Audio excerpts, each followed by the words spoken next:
Thanks for joining us. I'm Lila, and this is Teen Kids News. Here's our top story for the week.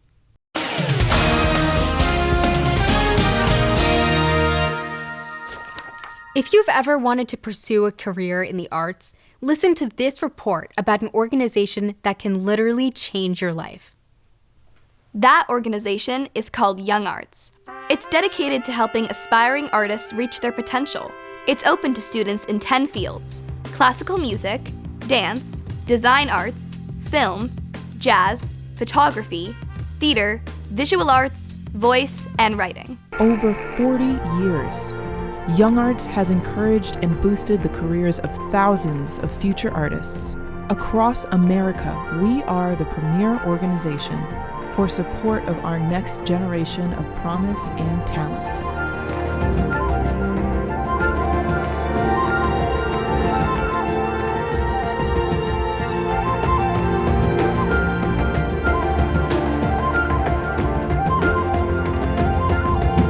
We are YoungArts.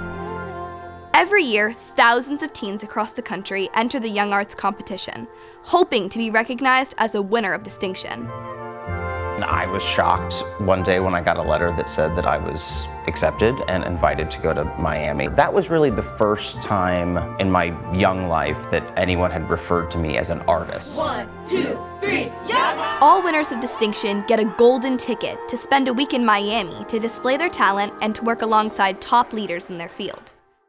Before I tell you more about that, let's first meet 4 recent winners. My name is Charles Head, I'm 18 years old, and I'm a dancer.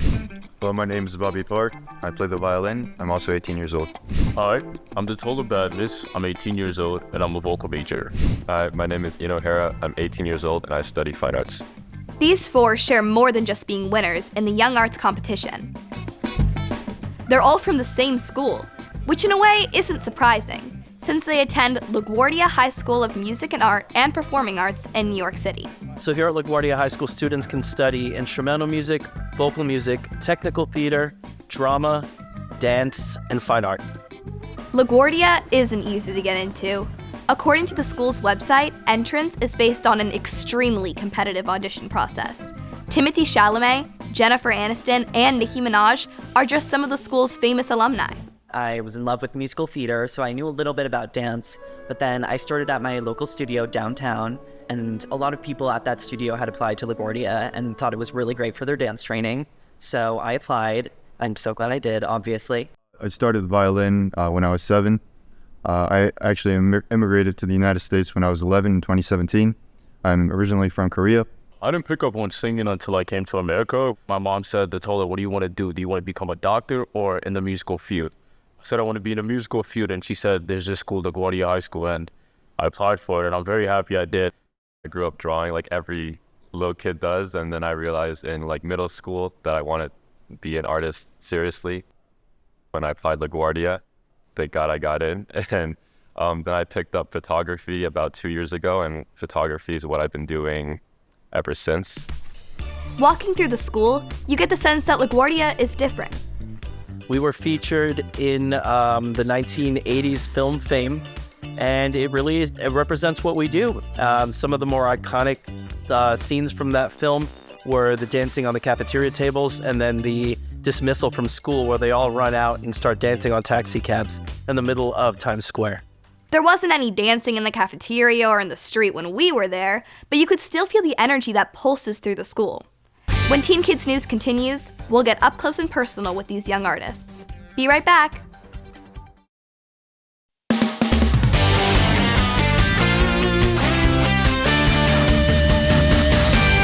We're at New York's LaGuardia High School, speaking with 4 classmates who were all winners in the YoungArts competition. I found out about the YoungArts competition by my teacher. He told me, he said, hey, there's this competition, you should really apply for it. It's where, the best of the best at such a young age go and collaborate with one another, support each other. The YoungArts competition is a national competition that they do every year for all types of disciplines, for fine arts, for dance, vocal. So to apply for the YoungArts competition, as a violinist, instrumental division, we had to record a couple of recordings.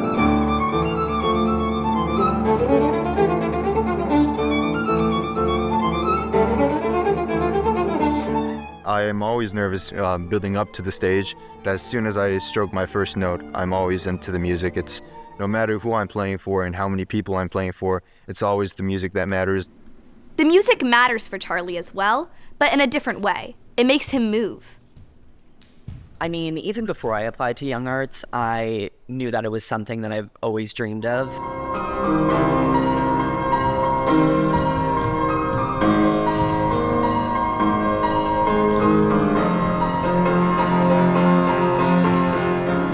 Three, two, one, pull up here. Perfect. There you go. Ian's focus is on photography, mastering not just the art, but the technical aspects as well. You need to know the basic elements of just art in general, like composition, color. You've got to learn the technical side of the camera and then the studio on how to light somebody, and then also how to interact with somebody and get the emotion that you want out of them.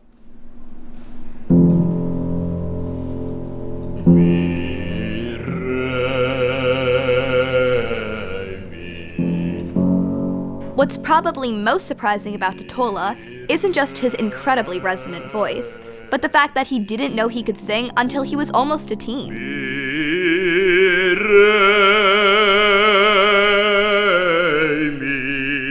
I love to sing because it really helps me express myself, as that's what really got me into becoming more comfortable in my own skin. Give to me the life I love, let the leaf go by me. Give the jolly have no above. I see myself as a classical singer throughout my whole life. And that's where YoungArts comes in. The organization is dedicated to helping those with exceptional talent become even more exceptional. And that starts with an unforgettable week in Florida. That's next when Teen Kids News continues.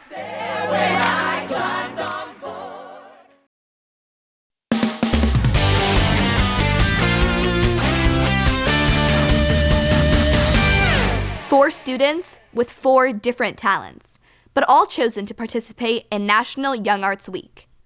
They select 150 kids to go to Miami each year to then further do performances and show their work and meet each other. All expenses are paid for when you go to Miami, which is incredible. So you take a week off from school, which I am so excited to do.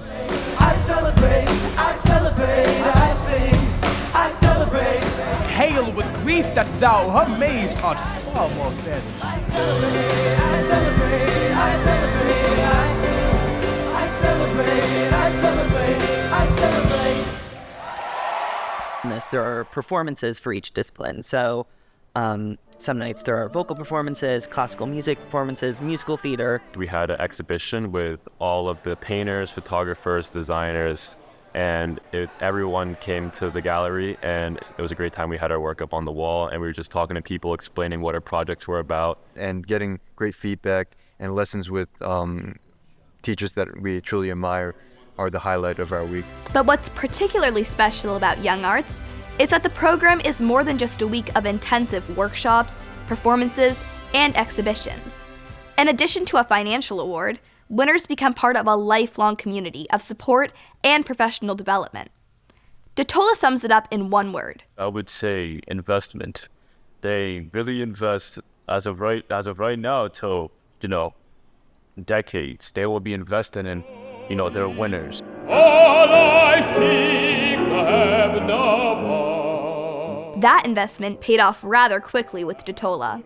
With YoungArts' help, he went on to earn one of the nation's highest student honors, U.S. Presidential Scholar in Arts. So we know that when a student walks in our doors that they are a talented student. Having a competition like YoungArts really ensures that our students understand it's not just the people in this building that have acknowledged who they are as artists, but also a completely national level. People that understand it. These are people from industry, top educators. Having 4 winners from the same school is indeed quite unique. But there were actually 5 winners of distinction. Black art is multidimensional. It exists beyond our suffering. There's Black love, Black joy, Black excellence, Black limitless, but we cannot thrive. We simply persist. Raina Howard was also recognized with distinction in the areas of writing and the spoken word. Unfortunately, she wasn't at the school the day we visited. The YoungArts competition is held every year and is open to students 15 to 18 years old. For more information, visit their website, youngarts.org. It was one of the most memorable experiences of my life. And being able to step on that stage and dance, when I've seen so many videos of legends doing that, I think it was so surreal, and it's something I will never forget.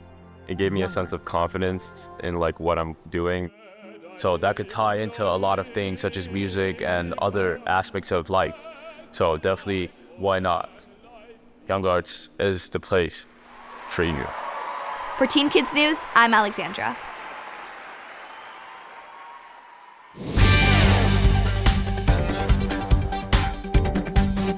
We've got lots more coming up, so stick around. And during this break, please take a sec to like, follow, and subscribe to our socials so you never miss out on Teen Kids News. We'll be right back.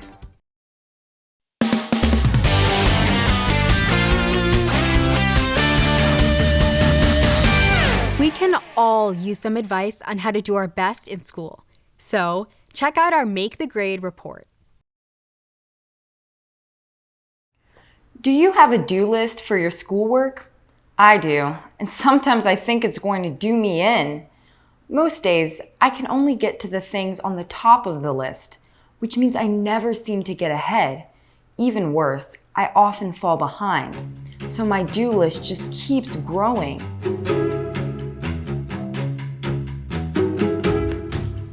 Along with my frustration. So I'm going to try a time management technique called the catch up, keep up, and get ahead system. This is my catch up stack, things I've fallen behind on. I made a list, but that's not enough. It's too easy to keep pushing off focusing on these items. So I need to make a commitment to set aside time every day to accomplish at least one of these tasks. I'll check them off as I get them done. Ah, that felt good. Next, I do my keep up work, things that I can't let slide. This is where I'll spend most of my time tonight, but I'll save a half an hour or so for my get ahead list. These are items that are not due for a while, but if I can get work done on them now, my keep up pile will stay under control. Not only that, but if I keep working with this system, eventually my catch up stack should disappear altogether. And good riddance. I'm Christin, here to help you make the grade. One of the things taught in middle school is pi. According to Merriam-Webster, pi is the ratio of the circumference of a circle to its diameter. Most of us learn to memorize pi to the second decimal place. Pi equals 3.14. But because pi is an irrational number, the number of its decimal places are infinite. Over the years, a number of people have tried to see just how many decimal places of pi they can remember. A man from India memorized pi, get this, to the 70,000th decimal place. That took Rajveer Meena almost 10 hours to recite, landing him in the Guinness World Records. If you want to impress your teachers and friends, use this trick to remember pi's first 8 numbers. First, memorize this line. May I have a large container of coffee? Now, count the letters in each word. So may is 3, I is 1, have is 4, and so on. Some smart people even put the numbers to music. For example, here's the first 100 numbers. 3.14159, this is pi, followed by 2653589, circumference over diameter, 79, then 323, OMG, can't you see? 8462643, and now we're on a spree. 38 and 32, now we're blue, oh who knew? 7,950 and then a 2. 88 and 41, so much fun, now we're run. 97169393751. Halfway done. 158 now, don't be late. 209, where's the wine? 74, it's on the 4, the 94459. 230, we gotta go. 78, we can't wait. 1640628, we're almost near the end, keep going. 62, we're getting through. 089, 9 on time. 862, 8034, there's only a few more. 82. Then 5, 3, 42, 11, 7, oh, and 67. We're done. Was that fun? Learning random digits so that you can brag to your friends. Such memory tricks like that can make memorizing pi as easy as pi. For Teen Kids News, I'm Mason. It's time for another important message brought to you by the National Road Safety Foundation. I use my superpowers to make the roads safer for everyone. Uh-oh, that car's getting too close to the cyclist. A puff of super breath will move the car over. Drivers, remember, bikes and scooters have the right to be on the road. No sidewalks here. Without super eyesight, others may not see her. You should wear bright colors and reflective material. Thanks. Take my super advice. Share the road. The NRSF produces lots of helpful videos. For info on driving safely, be sure to like, follow, and subscribe to the National Road Safety Foundation.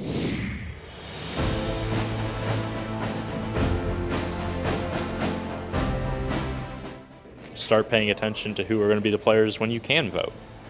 Start getting to know what are the key issues, what do you care about.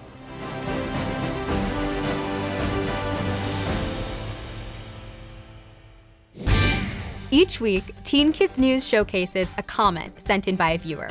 So, don't be shy. Send us a short note about the show.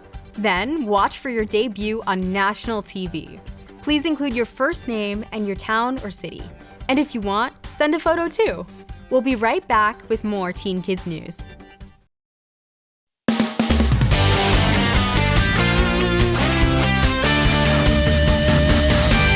It was a product so valued in the ancient world, the most famous route from Europe to the Far East was named after it.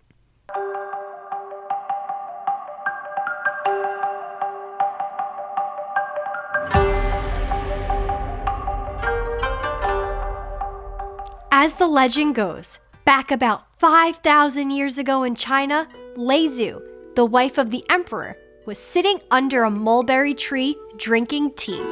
Suddenly, a cocoon fell from a branch and landed in her cup. As she watched, the hot water caused the cocoon to unravel. Upon closer inspection, the empress saw that the cocoon was made of a single fiber that was wound around and around. That fiber was silk. And faster than you can say, "More tea, please," a whole new industry was born. Actually, that's just a story. It took a long time for the Chinese to develop the intricate process of turning the fiber from silkworms into the wondrous material highly prized around the world.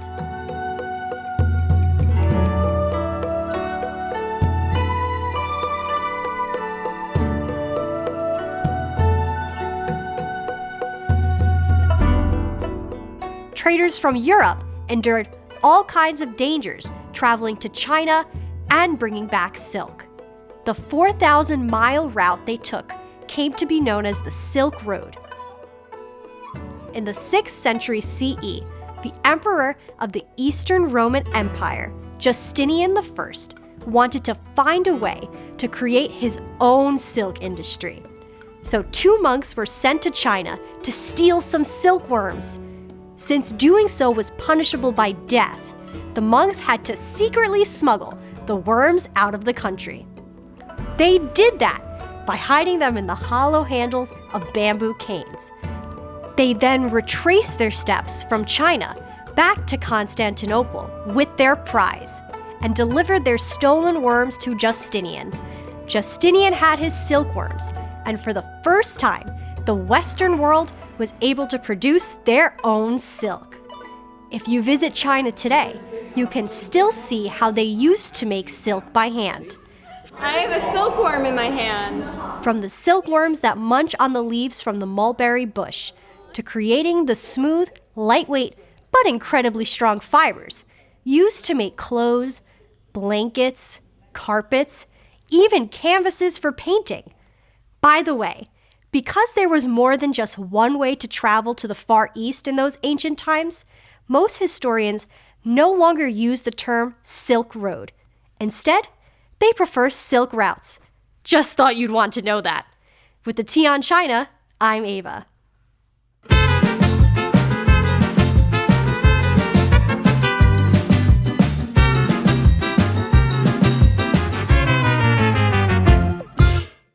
Americans love American cheese.